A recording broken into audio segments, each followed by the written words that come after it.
G'day mate and welcome back to Oxygen Not Included with me, JD. So, this is our little tutorial series, and in the last episode we covered our medbay and how to set up a medbay and why we set it up the way we do it.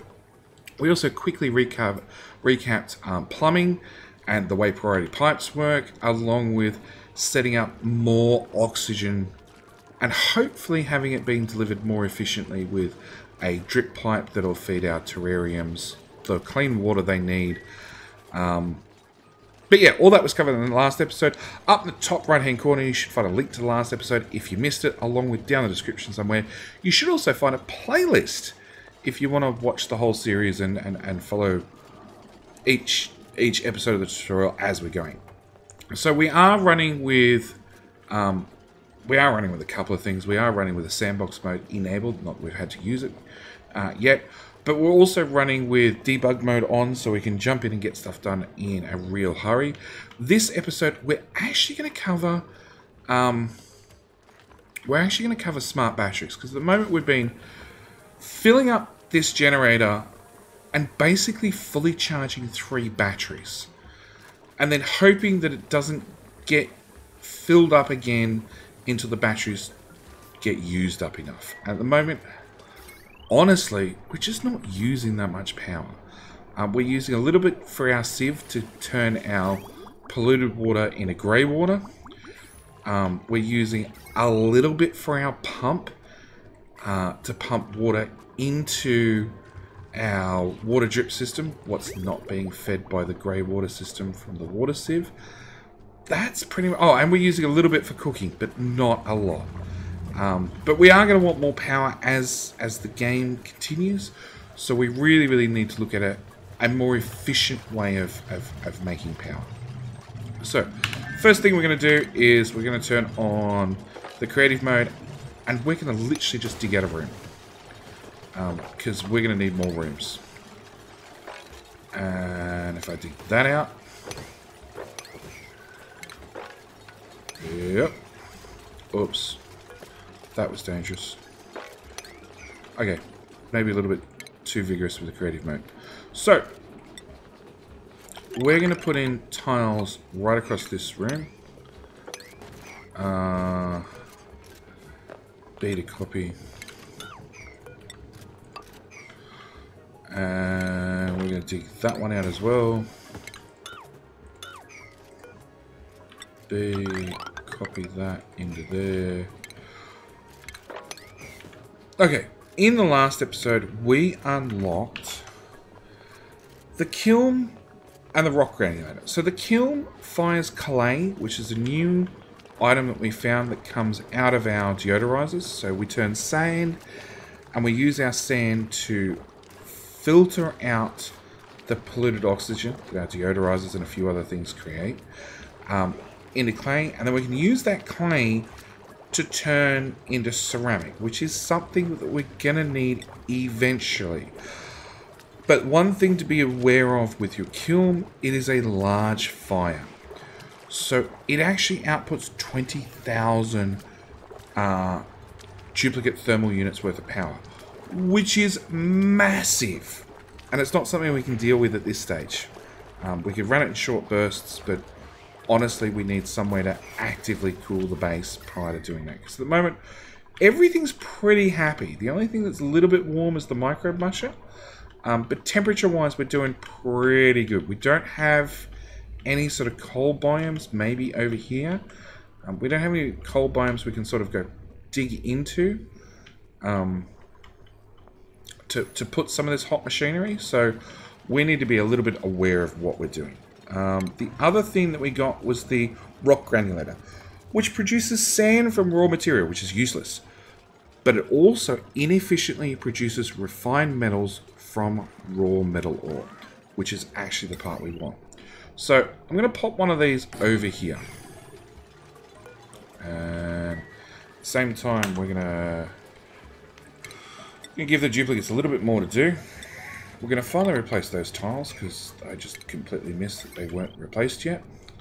We're going to bring that into the floor. We're going to bring that power wire there. And you know what? I think we're actually going to turn on creative mode to do all that. Cancel all of that. Cancel that. Dig that out. Buy hatch.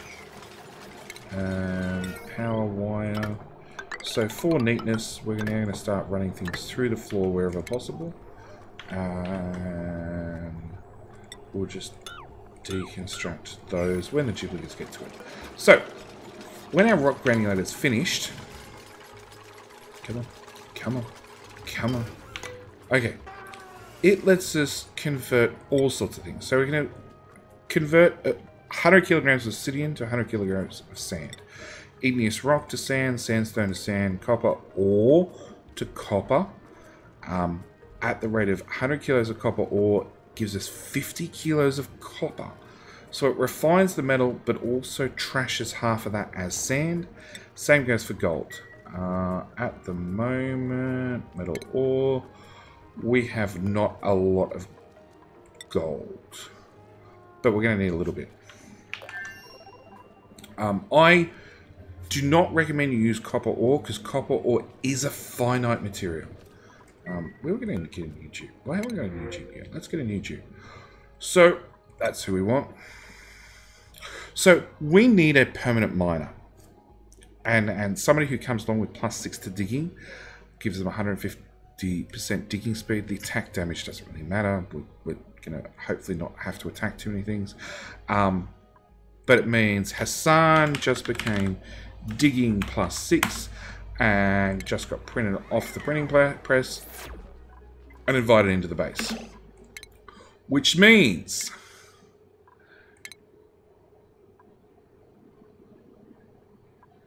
digging +6 goes straight to being an apprentice miner. We have farming +5 has completed being a farm hand. I can't quite go to there. Can you go and do... What's this? Who are we looking for? We're looking for farming. Okay, so we're going to move farming over to be a gopher.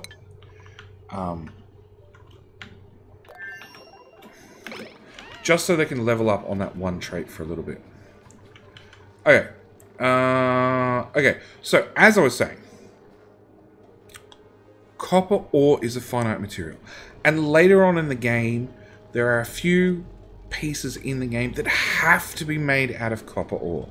And if, unfortunately, you've used all your copper ore in early wires and pipes and machines, like this coal generator is made out of copper ore, you're going to end up ripping up large chunks of your base to find every little bit of copper ore, because you will need it. So I do recommend you use gold. Gold is a very, very, I wouldn't say unlimited material, but it's a very common material. Anytime you look through a slime biome, any of the shining stuff is gold. And there's another whole vein of it. Whereas copper is very, very much only in your starting biome. Like, there's more up here. We're not desperate for it yet. But your starting biome is very, very small. The rest of the map is very, very, very large. So,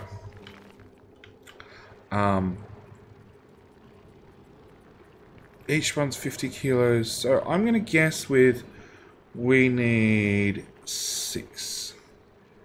And if I turn creative mode on,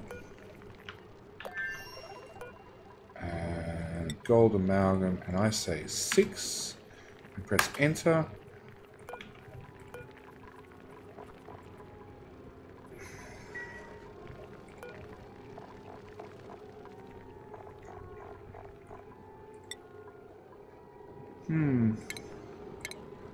no, okay. Alright, so just 6. You used to be able to just pump them out infinitely with creative mode on. Okay, so we're going to have the duplicates, and I have set the priority a little bit higher, because it's not something they're going to do all the time. It's just something they need to do every now and then. At the same time, we really need more power. Are we running out of coal? No, we've got 13 tons. We're definitely not running out. We're not rich either. We need to look at a hatch farm shortly too.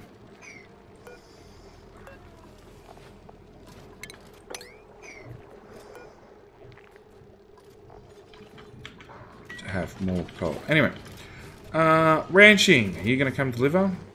Deliver. Learning's going to come do it. So learning's going to punch the machine, to punch the hammer, to then smash the machine, to hopefully out the front.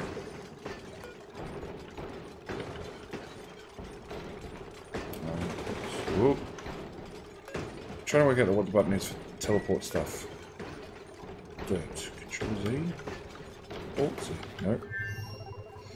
Can't remember what the button is to teleport stuff. But we now have refined material. So we've got 50 kilos worth of refined gold already.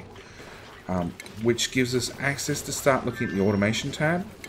And it's also going to give us access to this smart battery. So what I actually want to do is I want to have enough materials first off to make the smart battery. And then I want to have enough gold left over to build the automation wire.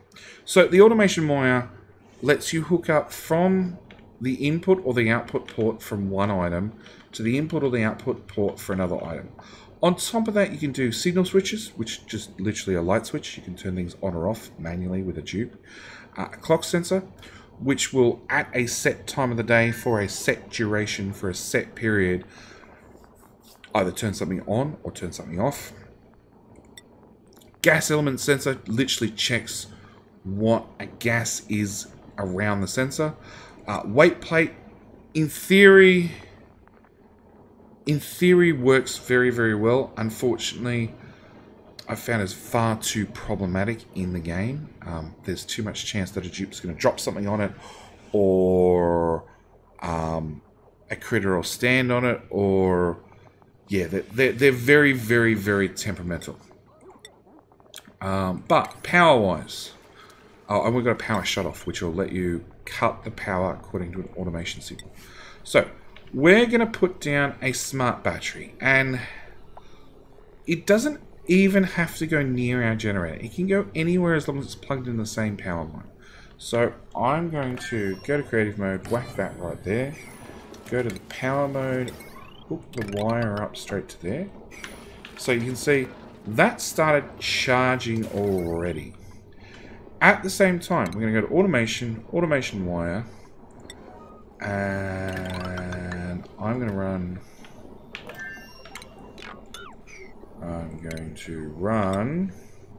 the automation wire from there. Helps if I'm on the right overlay. Automation wire.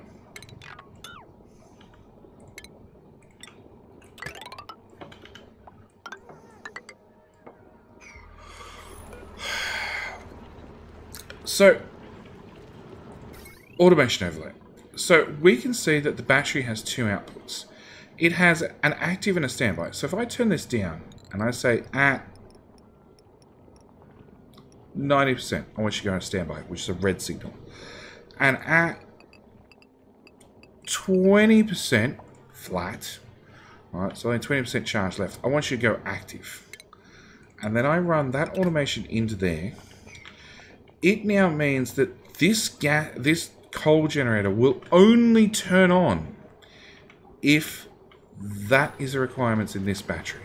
Now, another thing you have to consider is a smart battery holds 20 kilojoules worth of power. A jumbo battery holds 40 kilojoules worth of power. In saying that, smart battery also has a slower power runoff cycle compared to a jumbo battery. So jumbo battery loses power naturally over the cycle, a lot more power than the smart battery does. Smart battery also produces way less heat, at only 500 duplicate thermal units compared to the 1.25k of a jumbo battery. So now we've said all that, we've got a battery in. You can see this has half the charge of all the other batteries. Alright, and if we go back to automation, we can see this is green right now. This is asked that this get coal and charge and do things. But actually what we want to do is we want to set it to 0. I actually don't want this to charge at all. I want every other battery to go flat first. And at the moment it's hovering on and off. Okay. We'll set you to priority 1.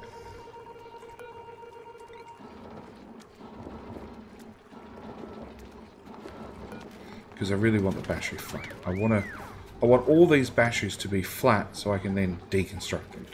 Alright. Really? I just said don't put more coal in you.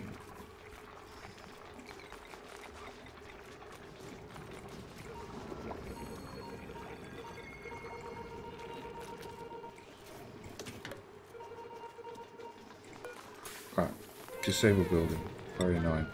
That's the answer. So we're just going to disable it. And we're going to run these batteries down to nothing. Alright, stop complaining. I'm going to set you to 80 now and 20. So when it gets to 80%, stop charging. When you get down to 20%, start turning the battery back on. The generator back on. Also, at the same time, this battery recharge threshold is when the duplicate should come put coal in this generator. Because we now hooked it up to a smart battery, we actually want to set that to 100%. We want to always make sure there's coal in that generator. So there we go. We've got all our batteries have been emptied. So we're going to deconstruct all of these. And after the duplicates have deconstructed those, we can then re-enable this coal generator, which we can now basically set and forget. It is on very much an unlimited power cycle, or a zero wastage cycle now. So we can leave this running. It will happily run for forever without wasting any more coal, because as soon as this battery's got enough charge in it, it'll actually turn the generator off. And then when it's flat, it'll turn the generator back on. We're going to run out of things for our dupes to do very, very shortly at the rate they're going. So if we could just go back to this power overlay. No. Automation. Okay, power overlay. Automation. Oh, there we go. You can already see. The battery has enough charge. It has turned the generator off, so no coal's been wasted. And you can see it is slowly discharging the amount of power in the battery. When it gets down to 20%, which is what, 4 kilojoules? Yeah. It'll then turn the generator back on. Generator will charge back up. The generator is set to 100% coal, so when a duplicate has a chance, they'll come put some more coal into this machine, and we'll be ready for the next cycle of cycles of cycles. Is there anything else I want to cover in this one? No, I don't think so. Our oxygen is mostly fixed with our extra algae terrariums. Our water situation is, even though this looks pretty bad, it's actually pretty good because we have this whole other section over here that we haven't even tapped yet. Which, funnily enough, even though it's up against the slime biome, has no germs in it, which is pretty amazing. Yeah, there is germs up here, but that's something else we could deal with later. We do have little bits of polluted oxygen floating around the base. Deodorizers are fairly cheap. And that's my answer. Deodorizers are really, really, really cheap. Literally just pop them anywhere you have a free space. And they're not doing anything important. It's one of the reasons I have this extra overhang at the front and the rear of most rooms. It is for a deodorizer, just whack them in anywhere. And it'll slowly take care of the polluted oxygen over time.